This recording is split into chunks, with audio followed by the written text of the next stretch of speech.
দাঁড়ান আপনারা একটু দাঁড়ান না সুন্দর তো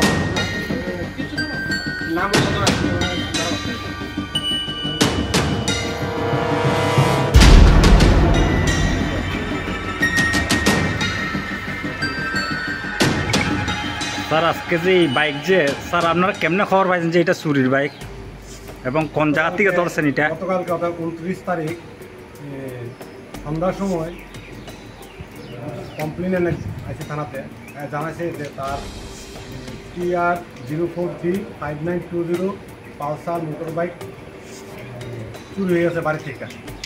ক্ষেত্রী স্বরাজ মনসুর আলী খানের বাড়িতে বাইকটা রাখা হয়েছিল।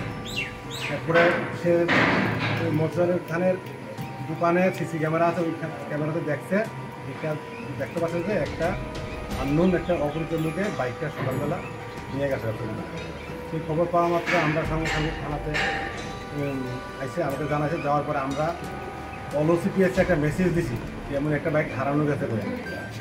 বাই দা বাই সে একটা রিটার্ন কমপ্লেন দিয়েছে, আমরা একটা কেস রেজিস্টার করছি।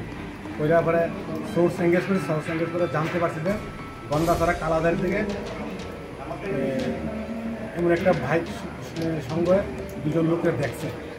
তো ওখানে আমরা গন্ডাছড়া থানাকে বিষয়টা জানাই। গন্ডাছড়া থানা ইনকোয়ারি করছে, ওইটা তাদের কালাদারিতে গিয়ে এই বাইকটা সহ দুজনকে রিকভারি করে থানাতে আসছে। আমরা জানাইছে আমরা রাত্রিবেলায় গেছি, যাইয়া বাইক সঙ্গে দুজনের লোককে থানাতে নিয়ে আসি, তাদেরকে অ্যারেস্ট করছি। স্যার আর তার কাছে অন্য কিছু পাওয়া গেছে নি? কোনো কিছু অন্য জিনিস পাওয়া গেছে নি তার কাছে? তাদের কাছ থেকে আর অন্য কোনো কিছু পাইনি।